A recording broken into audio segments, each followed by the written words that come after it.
Salut les poulets fermiers, et aujourd'hui c'est parti pour une restitution d'un podcast que j'ai écouté. Là, ça va être le premier podcast que je vais restituer en français. En fait, c'est un podcast anglais, mais je vais le restituer en français. Donc, c'est Relationship Coach, a Roadmap to Your Best Love Life, Matthew Hussey and Rich Roll. Donc, voilà, je vais pas parler de Rich Roll, c'est lui qui fait ce podcast. Et je sais pas si c'est son vrai nom d'ailleurs, Rich Roll. Peut-être, je ne sais même pas, j'ai pas fait gaffe. D'ailleurs, je devrais acheter son livre aussi, parce que c'est un ultra-marathonien.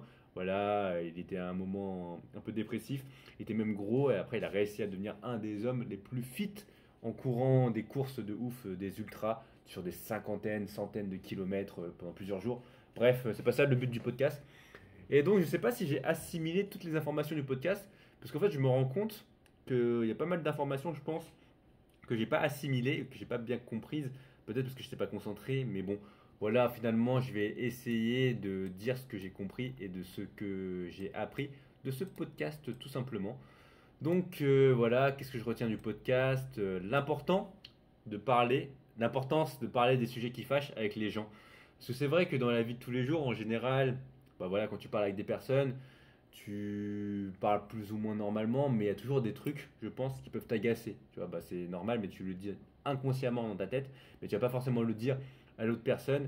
Et encore une fois, là, on revient un peu aux relations, c'est-à-dire que par rapport aux relations de couple, à un moment donné, ça pète justement les relations, parce que peut-être tu gardes un petit peu cette information pour toi, peut-être que voilà, la personne, elle a laissé traîner ses chaussettes, et toi tu le dis pas, et donc peut-être que ça t'énerve, mais tu le dis pas.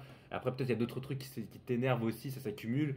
Et voilà, en fait, finalement, le plus important, c'est de parler de ces sujets-là et vraiment dire pourquoi aussi on ne se sent pas bien dans telle ou telle situation. Par exemple, peut-être il y a un mec, il y a une personne, on va dire, bon, un ami, voilà, peut-être que tu te sens pas bien avec lui quand tu lui parles et que, en fait, lui, il s'en rend pas compte parce qu'il a que sa perspective. C'est-à-dire que, imagine, tu vois, là, il y a quelqu'un. Tu vois, là, il y a quelqu'un à côté de moi. Là, on est en train de parler tranquille, ouais, ça, lui, ça va et tout. Tu vois, on a une conversation. Et lui, il ressent bien la conversation. Lui, il se dit, bon, ouais, tranquille, la conversation, elle se passe nickel. Et peut-être que moi, dans ma tête, je me dis, waouh, en fait, c'est grave chiant ce qu'il dit. Et waouh, j'arrive pas à le comprendre. Tu vois, ça peut arriver. Et donc, finalement, bah, faut dire à l'autre personne, bah voilà, tu vois, là, je sais pas comment tu as vécu cette journée avec moi. Ça fait très bizarre de faire une espèce de débrief. Ça se voit que le mec, moi, je suis habitué à faire des podcasts. Parce que j'essaie de faire des débriefs avec les gens. Mais après, justement, tu te dis, en fait, c'est très important les débriefs aussi, de dire bah, finalement bah, qu'est-ce qui s'est bien passé, qu'est-ce qui s'est mal passé, et aussi de dire voilà les moments étranges. Bah, en fait, là, tu vois, cette situation, quand tu as parlé de ce sujet, je l'ai pas très bien senti. Et après, tu vois aussi la réaction de l'autre. C'est-à-dire que par exemple, tu peux le critiquer. Bon, faut pas critiquer facilement l'autre, faut pas lui dire ouais, vas-y, t'es une merde. Faut pas dire ça comme ça, mais faut dire ah là, il y a ce sujet, ta manière de penser, ok, est-ce que tu peux me laisser m'exprimer? Je vais te donner mon avis par rapport à ce qu'on a dit. Et après, tu regardes la réaction de l'autre. Tu dis, est-ce que l'autre, imagine, tu vois, il y a quelqu'un, il m'aime pas. Tu vois, quelqu'un me dit, ouais, je t'aime pas. Et après, finalement, bah, comment toi tu réagis à ça? Tu vois, après, chacun va réagir différemment. Tu vois, si moi personnellement, s'il y a quelqu'un qui m'aime pas, je lui dis, ouais, ok, mais tu m'aimes pas. Pourquoi tu m'aimes pas? Explique. Ok. Moi, j'essaie de toujours converser avec la personne parce que je trouve ça plus intéressant de savoir en fait pourquoi l'autre personne ne m'aime pas. Et après, de toute façon, ça c'est logique et on peut pas plaire à tout le monde. C'est-à-dire qu'à un moment donné, tu vois ta personnalité, qui tu es, bah voilà, on est tellement différents. Je me suis rendu compte finalement, tu vois, avec tous les podcasts que j'ai écoutés, qu'on est tous tellement différents, on a tous des réactions différentes dans les commentaires, les personnes qui parlent, le podcasteur, l'invité, etc. On est tous tellement différents à travers nos vies que ça sert à rien à un moment donné de dire bon, vas-y, vas-y, lui, il va m'aimer, je m'en fous, tu vois. Bon, bref. Donc après, il y avait aussi l'importance de voir les personnes dans différentes circonstances pour apprendre à les connaître. Donc en général, quand tu rencontres quelqu'un, je sais pas, dans la vie de tous les jours, peut-être tu la rencontres au travail, peut-être tu la rencontres dans les études, peut-être tu la rencontres dans le sport, au sport, pardon. Et finalement, bah, c'est que une facette de la personnalité bah, dont tu rencontres la personne en fait. Là, ça veut dire que si vraiment tu veux connaître une personne, on va dire de manière pointilleuse, bah, le plus simple c'est de vivre avec elle. Voilà, c'est bon, c'est la réponse. Vivre avec la personne et c'est bon, tu sais comment elle est. Mais sinon, c'est important aussi, tout simplement, de voir différents aspects, en fait, différentes situations. Par exemple, bah, tu la vois au sport, tu la vois bah, quand, j'allais dire quand elle lit, quand elle lit un livre. Imagine, tu vois, tu es en train de lire un livre et on passe du temps ensemble. Bah ouais, bon, en soi, ça a aussi un indicateur, parce que moi, j'aime pas lire quand il y a des gens. En général, j'aime bien lire tout seul. Je m'isole et je lis tout seul. Mais voilà, donc encore une fois, faut rencontrer la personne dans différents angles. Aussi, bah, quand tu vas au restaurant avec elle, est-ce que la personne elle est du genre, je sais pas, je veux dire un truc tout bête, à pas finir son assiette, et justement bah, voir peut-être qu'ils mangent pas beaucoup. Bon, dans mon cas personnel, personne ne mange beaucoup. Dans mon cas personnel, mais voilà, tu vois, tu regardes un petit peu les manières, je sais pas comment elle tient son couteau, des trucs comme ça. Est-ce qu'elle mange, elle parle la bouche pleine? Tu vois, bon, t'analyses différentes situations. Et c'est intéressant aussi de voir les gens, en fait, de manger en groupe, de manger tout seul, en face à face avec la personne, sans aucun bruit. Est-ce que la personne aussi, elle va mettre une musique d'ambiance? Est-ce qu'elle va mettre la télé quand elle est chez toi pour justement bah, désactiver un peu le malaise? Je sais pas trop comment dire, mais je pense que maintenant, quand tu manges face à face avec une personne, sans musique, sans rien, sans aucun son, t'es juste face à la personne, ça se fait de moins en moins. Après, peut-être que je me trompe. Mais voilà, tu vois, c'est analyser la personne et toi-même aussi, bah, dans différentes circonstances.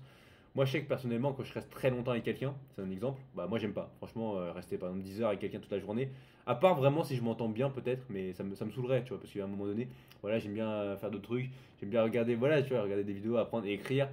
Ouais, écouter des podcasts, bon. Voilà, j'aime bien en fait finalement toujours être un peu sollicité, tu vois, un peu intellectuellement. C'est vrai que des fois quand tu parles avec des gens, des fois il y a des moments plus creux. Bon, après ça fait partie de la vie, mais quand tu restes longtemps avec des gens, voilà, bon après c'est important aussi.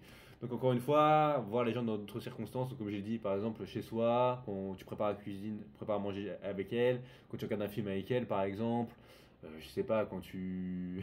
je vais dire quand tu te brosses les dents avec elle, mais voilà, quand tu vas acheter les courses avec elle, quand tu écoutes de la musique avec elle, ses réactions, quand tu prends les transports en commun, bon voilà, tu vois la personne dans plein d'angles différents pour te donner vraiment une idée de bah, qui est cette personne. Alors, les voir quand elles sont stressées, c'est aussi important de voir les personnes quand ils ne vont pas bien. En fait, quand tu vas bien en général, voilà, tu as le smile, tu rigoles, tout est nickel dans ta vie.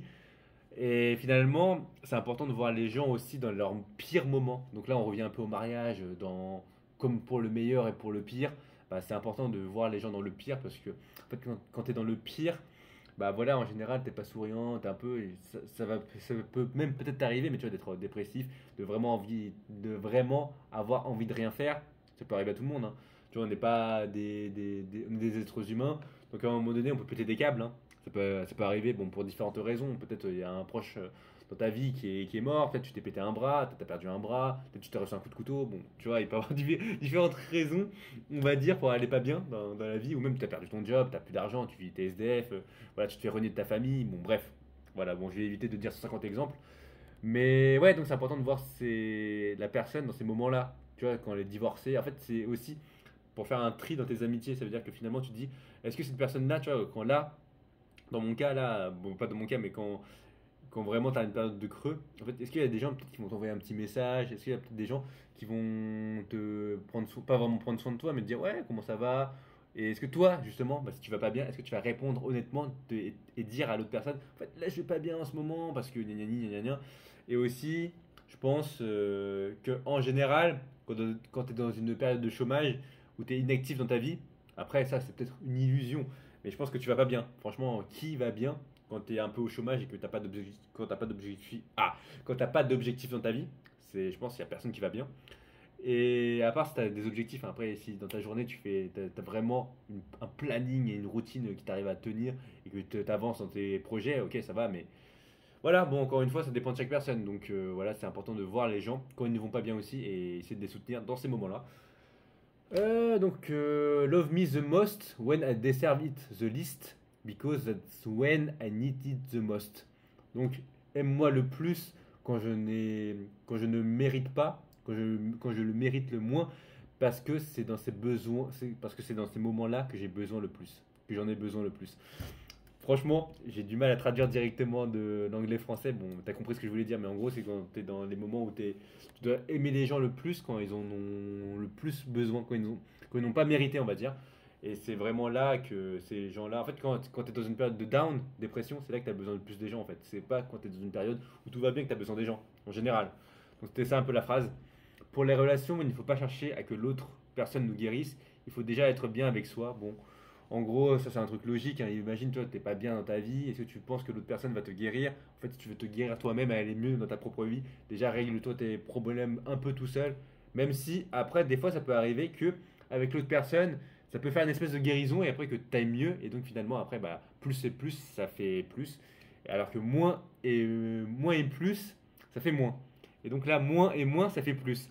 Par contre, moins et moins, ça fait plus en mathématiques, mais moins et moins dans la vraie vie. bah ça fait toujours moins. Ça fait toujours moins. Donc c'est mieux d'avoir plus et plus. Mais moins et plus, ouais, donc essaie d'être bien dans ta tête pour justement après rencontrer la personne, pour pas que ce soit un espèce de pansement et te dire, bah en fait, cette personne, j'en ai besoin. Et en fait, finalement, dans la vie, tu vois, bah on est beaucoup tout seul, hein. Là, je suis en train de te faire une vidéo, je suis un peu tout seul. Je suis un peu beaucoup tout seul même. Il y a personne. Et donc voilà, tu vois, c'est ça un peu la vie, voilà, c'est apprendre à être indépendant, à pouvoir gérer son emploi du temps tout seul quand t'as rien à faire, par exemple, des trucs comme ça. Diversity of where I get my self-worth.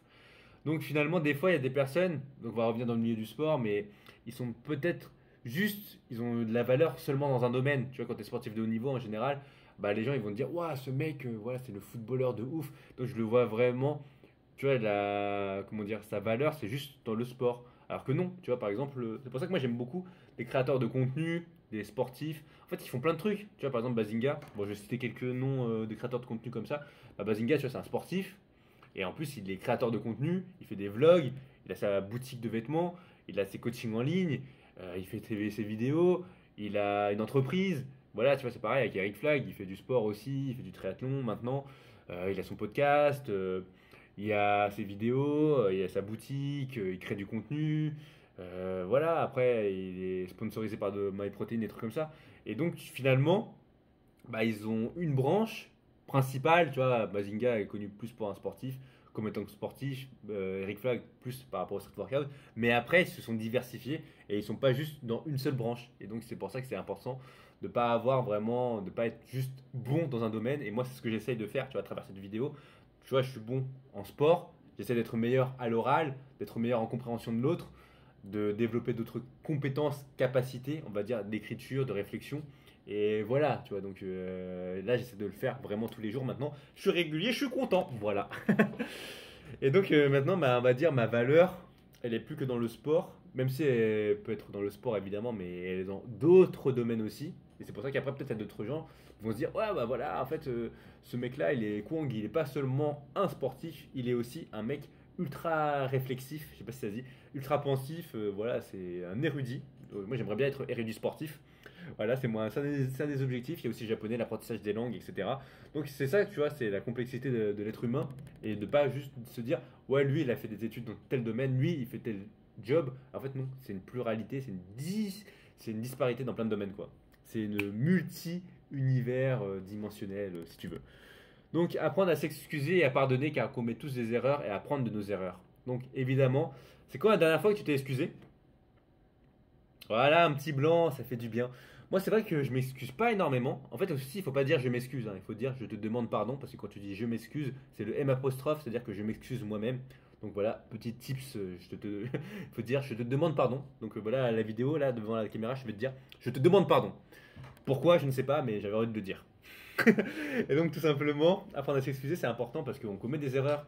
Tu vois, on est humain, comme je l'ai dit, si il y a des moments où tu vas moins bien, peut-être tu vas. Juste quelques mots, des fois, tu te rends pas compte, hein. Des fois, tu fais pas gaffe quand tu parles, ça peut blesser les gens. Et des fois, il y a des gens, en fait, ils se rendent même pas compte, en fait. Ils continuent leur life. J'avais écouté dans un autre podcast, justement, c'est que, en gros, il y avait un mec, bah, il était ado, et il y avait une fille, et elle a dit, oh, toi, t'aurais été mignon si t'étais un peu plus grand. Et en gros, le mec, bah, il a mal pris. Et donc, inconsciemment dans sa tête, pour avoir de la valeur par rapport aux filles, bah, fallait forcément être grand. Tu vois, donc voilà, encore une fois, juste une manière de. Tu vois, juste des petites phrases comme ça qui paraissent non assassines. Bah, en fait, elles peuvent être assassines. Donc, c'est important d'apprendre à s'excuser et à pardonner. Et donc, et aussi, bah. Après, ça dépend du pardon, hein, évidemment. Tu vois, si le mec t'avait donné un coup de couteau, je pense que ça va être un peu chaud de le pardonner, tu vois, parce que évidemment, bah peut-être t'auras des séquelles à la vie, quoi. Et lui, il sera peut-être impuni. Ou bon, voilà, c'est un exemple. Mais si on va dire c'est des fautes pas trop graves, voilà, apprends à pardonner et sois un peu plus zen avec la situation, quoi. Voilà, t'as de la nourriture, normalement. J'espère que si tu m'écoutes, t'as de la nourriture, t'as un logement, j'espère aussi. Et voilà, ta vie est tranquille, quoi. Bon, après, il peut y avoir des problèmes, mais bon, c'est comme ça, quoi. Tout le monde a des problèmes. Et donc on apprend de nos erreurs aussi. Et c'est quand tu fais une erreur, essaie de te remettre en question. En fait, pourquoi tu as commis l'erreur et essaie de pas la refaire. Parce que évidemment, c'est facile de dire ouais bah t'as fait une erreur, bah après de pas la refaire. Mais en fait, finalement, on est tellement habitué dans nos habitudes. Moi, ça va, je suis assez déconnecté de mes habitudes. Et c'est de grande chance. Ça veut dire que moi, je peux implémenter des habitudes un peu comme je veux parce que j'ai appris à les implémenter au fur et à mesure de ma vie, on va dire. Mais j'ai même aussi appris, tu vois, à apprendre de mes erreurs, tu vois, à apprendre des erreurs de mes parents, des choses comme ça, de m'exprimer plus, de faire du sport, tu vois, j'ai appris de plein de choses et maintenant, tu vois, ça va. Mais c'est vrai que la plupart des gens, je pense, ils apprennent pas de leurs erreurs, ils se disent, bon, j'ai fait ça. Après, ils vont refaire le même comportement, mais il faut vraiment faire une bonne analyse, il faut vraiment réfléchir à pourquoi à ce moment-là précis, tu as fait cette erreur. Donc, prends le temps de réfléchir. Donc, moi, ça va, je suis un mec assez réflexif, comme j'ai dit, assez pensif, donc ça devrait aller, ça passe. Apprendre à se confronter aux problèmes ensemble et ne pas fuir les problèmes. Donc encore une fois, des fois, bah voilà, il y a plein de gens qui fuient leurs problèmes. Ça peut être par rapport à la santé, ça peut être par rapport à la famille, par rapport au travail, bon, diverses raisons. Et finalement, bah, ils vont jamais les confronter, hein. Ils vont se dire, par exemple, dans le sport, je vais même donner l'exemple du sport, mais parce que j'en fais beaucoup et je suis quand même un exemple plus ou moins par rapport au sport, voilà, on passe mytho quand même. Et que finalement, il y a plein de gens, ils vont se mentir, ils vont pas faire de sport, ils vont pas bouger, ils vont dire ouais c'est pas grave, on meurt tous un jour. Bah crève hein, si tu veux, hein, moi je m'en fous. Moi je m'en fous un peu. Mais dans le sens où c'est dommage parce que encore une fois ta vie impacte la vie de d'autres personnes. C'est-à-dire que si toi tu es en mauvaise santé, globalement bah, ça va impacter l'opinion des proches, tu vois, parce que personne n'a envie que tu crèves, à part si vraiment t'es la pire des crapules, mais en général, voilà, moi si les gens ils veulent pas que je meure en général, donc bah, fais attention à ta santé quoi. Donc ça peut être un exemple. Donc être le plus authentique et sincère possible dans la relation. Donc encore une fois, ça sert à rien de mitonner, de porter un masque et de dire ouais moi je suis un mec trop stylé, etc. Moi je pleure jamais, je suis un mec trop badass. Je pense qu'en général on a tous des moments de vulnérabilité, de faiblesse, ça peut arriver. Après, voilà, c'est pas un mal de dire. Tu vois, moi, je suis un peu une victime hein, par rapport à certains domaines de ma vie. Tu vois, moi, je regarde des films, des trucs comme ça, ou des animés. Des fois, tu vois, je suis un peu tristouné et tout. Tu vois, je suis un peu une victime, tu vois, par rapport à ça. Mais c'est pas grave, tu vois, ça fait partie. Même quand j'écoute des podcasts ou quand c'est un peu difficile, tu vois, les situations, bah, j'ai de l'empathie. Je me dis, voilà, c'est triste, tu vois, pour la personne. Et donc, voilà, c'est pas grave, tu vois, d'être un mec un peu sensible et tout. Voilà, chacun a sa personnalité. Et il faut de tout dans un monde, il faut pas être forcément le mâle alpha tout le temps. Ouais, regardez, moi je suis au haut de la meute, je suis le mec ultime. Voilà, j'ai peur de rien, moi je fais de la boxe, je donne des patates à tout le monde. Non, bah voilà, tu vois, c'est chacun un peu sa personnalité.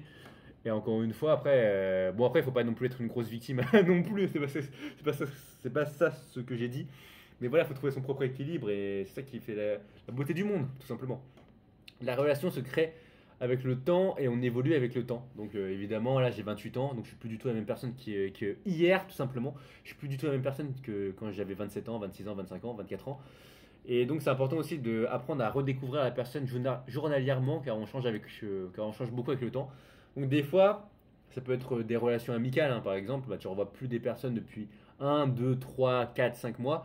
Et finalement, juste en 5 mois, par exemple, il peut y avoir des changements de fou, hein. Par exemple, il y a des gens qui peuvent être, je sais pas, obèses, en surpoids, et après d'un coup, en 5 mois, par je ne sais quel miracle, ils arrivent à avoir un physique athlétique, et ça va peut-être changer complètement leur manière de penser et de voir le monde. Bon, je pense pas non plus à 180 degrés, hein, mais ça change quand même pas mal de choses, tu vois, juste d'avoir un physique athlétique, peut-être d'écouter des podcasts, de lire des livres, de faire des vidéos, bon, bref, plein de trucs. Et finalement, bah, c'est important, tu vois. Moi, je pense que c'est très important de toujours, si tu veux vraiment créer des relations durables avec les gens, de toujours plus ou moins de garder un minimum de contact. Mais pas juste un contact, oui, salut, ça va, et toi, au revoir, mais un vrai contact sur des conversations profondes pour voir en fait l'évolution de ta pensée en fait. Et ça, c'est en le faisant pas forcément journalièrement, mais assez régulièrement pour entretenir bah, la relation avec l'autre. Parce que sinon, si tu revois la personne tous les 2 3 mois, 4 5 mois, bah, c'est plus quasiment la même, c'est plus du tout la même personne des fois. Donc voilà, donc c'est pour ça que c'est important tu vois, de toujours entretenir la relation et bah, voilà, ça évolue avec le temps. Des fois, après aussi, il y a chemin à part. C'est-à-dire que des fois, on part, il y a beaucoup de divorces. Là, on parle beaucoup des relations, on va dire, amoureuses. Mais ouais, donc des fois aussi, les divorces, ça peut arriver. Et après, il faut essayer de pas partir en mauvais termes, mais c'est normal. Des fois, dans la vie, on se rencontre à un moment donné, à 20 30 ans, 20 ans. Après, à 30 ans, on n'a plus les mêmes aspirations et c'est comme ça. Ça fait partie de la vie, comme les relations avec les gens, quoi. Mais c'est toujours important de garder notre part d'individualité dans notre relation, tout simplement. Bah voilà, faut pas non plus, j'allais dire, être le mouton de l'autre. Mais en fait, les gens, des fois, ils te connaissent, bah, ils t'ont rencontré. Bah, après, pour les relations amoureuses, je pense peut-être que tu peux changer certains trucs, tu vas faire des compromis. Faut pas non plus dire, ouais, vas-y, moi je reste tel quel, tel quel, tel quel. Faut pas rester non plus trop figé. Mais il faut toujours garder en fait ce qui a fait de nous des êtres un peu uniques, on va dire. Moi, tu vois, par exemple, c'est par rapport au sport, à l'écriture. Tu vois, des choses comme ça qu'il faut pas changer. Et peut-être des fois aussi avoir toujours des moments un peu pour soi. Tu vois, c'est des moments des fois en groupe. Tu vois, il faut trouver un peu son équilibre encore une fois et c'est très important. Amazing relationships are sculpted over time. Donc c'est encore une fois, comme je l'ai dit, bah, les meilleures relations avec les personnes, tu vois, des relations amicales ou amoureuses, bah, ça se crée avec le temps. C'est pas forcément en un jour, 2 jours, ça se crée, ça, c'est avec des années et d'entretien. Voilà, c'est comme le sport, comme le corps. C'est important de l'entretenir. Et donc encore une fois, l'importance de la vulnérabilité, mais il faut trouver un équilibre. Donc voilà, c'est plus ou moins ce que j'ai retenu de ce podcast. Est-ce qu'il y avait des choses vraiment, vraiment très très fortes que j'ai retenues? Bah voilà, vraiment de se confronter à l'autre en fait. Encore une fois, je pense que c'est peut-être l'idée principale de ce podcast. C'est vraiment de parler des sujets qui fâchent et aussi de voir la réaction de l'autre et de ne pas s'offusquer. Des fois aussi, je crois, dans ce podcast, ils avaient dit, bah en fait, si la personne, tu vois, elle est vraiment vénère, bah, elle peut sortir 5 minutes et ça peut peut-être lui faire du bien, tu vois, de prendre l'air, de réfléchir à tête reposée et pas tout de suite parler à chaud. Tu vois, des fois, quand tu parles à chaud avec d'autres personnes, tu peux avoir des embrouilles. Tu vois, il peut y avoir des gros embrouilles. Peut-être c'est mieux justement de prendre le temps, de prendre 5 minutes et d'être un peu à l'extérieur pour justement relativiser et après rediscuter. Mais encore une fois, la conversation avec l'autre, vraiment donner son point de vue, être authentique et sincère, ne pas cacher des choses, dire tout. C'est ça vraiment qui va faire durer la relation. Et bah voilà, n'hésite pas à liker, t'abonner et partager. Et comme d'habitude, mes mots-clés qui sont esprit shonen, soit attends, esprit shonen, poulet fermier et soit acteur de ta vie. Salut!